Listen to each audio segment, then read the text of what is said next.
Police officers of Reddit, who's the smartest criminal you've ever encountered? I worked with this one guy, who had a lengthy record. He had a system for getting released if he got caught after committing a crime. If the police were in pursuit and he knew he was about to be cornered, he would act insane. His girl would play along with it, telling the police that he was off his medication. The police would arrest him but then send him to a mental ward with papers instructing the ward to release to police once he was cleared.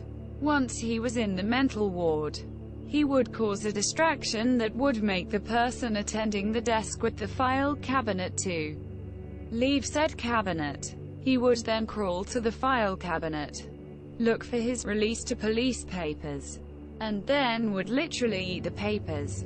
When the psych evaluators decided that he was stable enough to be released, there would be no instructions to send him to the police, and he would be released to the general public. He did this about 10 times until police officers noticed him back on the streets. This stunt forced the state to change their procedure for detaining mentally unstable suspects. My favorite was the guy who stole a post office mailbox off the street, repainted it, and then put it next to the night deposit box at a bank, and hung an out of order sign on the deposit box. All the businesses came along and dropped off the deposits in the mailbox. A guy the first went to high school had been stealing from Walmart in a pretty clever way. He would grab video games, MP3 players, beer etc., and throw them away in a trash can in the garden section. The workers never checked the trash contents and he would just wait, sometimes 5 hours, until they emptied the trash in the back dumpster and hop in to get his items. Once he took a cardboard box from a display inside, filled it with video games, a PS3, and extra controllers. He grabbed some tape and pens and drew all over the box and taped it up to make it look used and tossed it. An hour later, he had a whole new PS3 and stack of games. I'm not a cop, but I worked crime scene. This guy had attached GPS to the bottom of people's cars who owned houses he wanted to rob. He did it to ensure they wouldn't be showing up while he was ransacking the place. I heard about one person that pulled a shoplifting scam on a large, popular and well-known US retail store.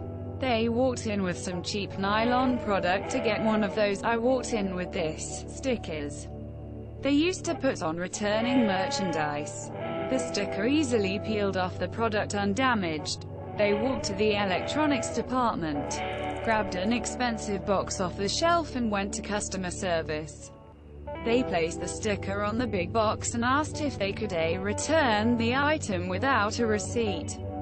Unfortunately, no, not without the original receipt. Dang it. And they walk out.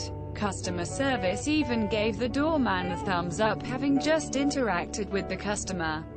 This took place before widespread inventory controls and cameras absolutely everywhere.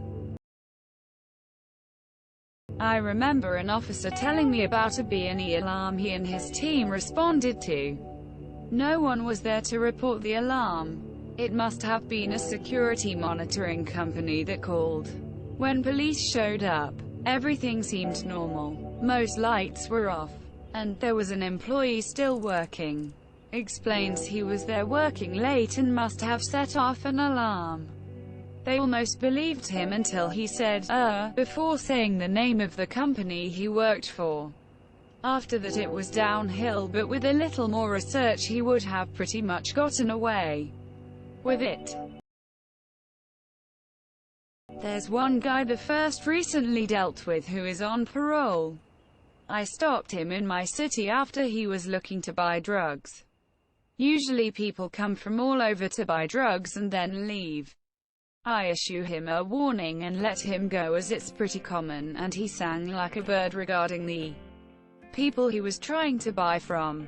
Anyway, the next day, I got a call from his parole officer who says he was alerted the guy was pulled over and wanted to verify that it was his guy that I stopped. I'm a little confused at first, but he goes on to say that the day before, he was scheduled to meet with him, but he had an excuse and bailed. His excuse was that he was in the hospital. Well, when he spoke with him the following day, he was able to provide documentation that he had entered the hospital day 1 and had left day 2.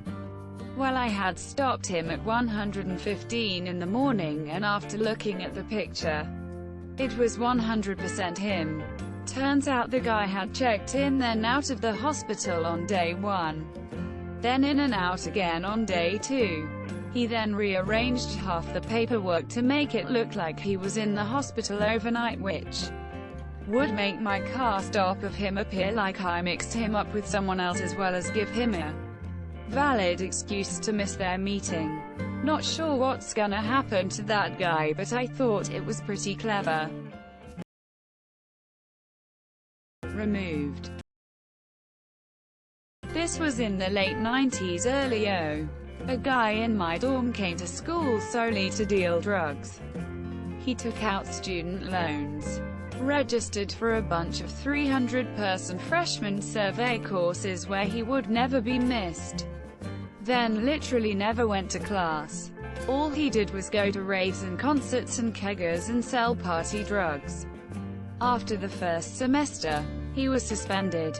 He wrote the usual "I was young and dumb and in over my head" sob story, and got put on probation for a semester. So he had a repeat of the fall. At the end of the year, he was kicked out, and didn't care. He made something on the order of $150,000 in return for about $8,000 in student loans to cover a year of housing and tuition. So far as I know, he was never caught. It may have been a short-sighted maneuver in the long run, but in the short run it seemed fairly genius to effectively use federal loans to start your drug business. Working in a home improvement store when younger, this guy came in, went to the snowblowers, took one and went to the return desk. Said he wanted to return it but had no receipt. They told him you need a receipt, so he says okay, I'll be back, and wheels it off to car through the front door. He did this a few times apparently. Couple places even helped him load it back into his car. Most of them are really stupid, so this guy isn't a criminal mastermind, but here goes. He wanted to rob a jeweler's on our city's main street. So he found out the flat beside the jeweler's was empty and he hid there. For 2 weeks he triggered the alarm on purpose several times a night. Massive headache for the police and the business. We turned up to see nothing there. Nothing on cameras. Thought it was just a fluke, so the jewelers turned off the alarm system and said they'd wait until the morning to get a new one installed, or that one rewired, because something wasn't right. As soon as he heard that and the police leaving, he tore down the wall. Had already been working on this apparently, and robbed the place, taking his sweet time. Escaped without anyone noticing anything for hours, until the jewelers came back in the morning. Then he tried to resell something he stole which had a serial number on it and got caught. So not that smart after all. Good effort though.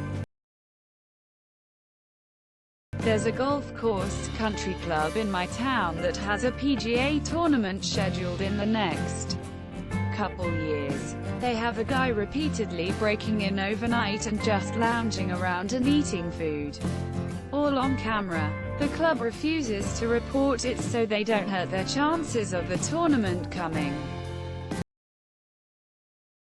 Worked at a jail. After getting off work, I watched an ex-inmate, homeless, being released. He walked over to a patrol car, looked me in the eye, and he elbowed the window in. He was walked back to the entrance and rebooked in. It was middle of January. He didn't want to get too cold. A French thief, who spent 10 years in prison, became a comedian when he got out. One of his stories: finds a building, goes in, chooses a floor and transforms the exit door into an extra apartment.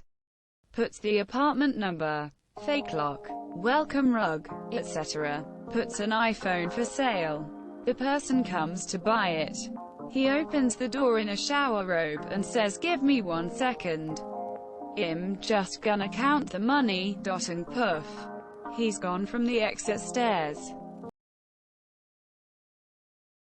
A friend of my brother moved to Israel, where for a period of time it was acceptable to drive with an American driver's license. He was pulled over for speeding, and when asked for his license, gave the officer his Costco card. Costco is a membership-based retail warehouse in the US and a few other countries. The exchange apparently went something like this: Officer: Costco. What is Costco? Friend: it's the state I'm from. Officer: that sounds made up. Friend: there are lots of states you probably haven't heard of. Have you heard of Arkansas? How about Idaho? Officer: I guess not. Friend: well, I'm from the small state of Costco. The officer didn't have a response and wound up writing the ticket to someone with a Costco driver's license. Friend framed a ticket and still has it hanging on his wall. One guy would print barcodes, bring them into Home Depot and stick them on merchandise in the $100 range. When scanned, the items came up around the $10 range. Putting random barcodes on things isn't really illegal and super hard to notice. Guy 2 would come in an hour later and buy the underpriced stuff. Complete plausible deniability. They would then sell the stuff on eBay. Only reason they got caught is because the guy with the barcode printer software cut the second guy out of the operation, so Guy 2 stole a bunch of barcodes, put them on the merchandise and paid for it immediately afterwards. He then proceeded to rat on the first guy and spilled the beans. They had been doing this on a weekly basis for over 4 years. Because we could only pin the one case on him, the burglary was dropped down to a petty theft and he walked away with a few days in county and a small fine. Dude probably took Home Depot for tens of thousands over the years.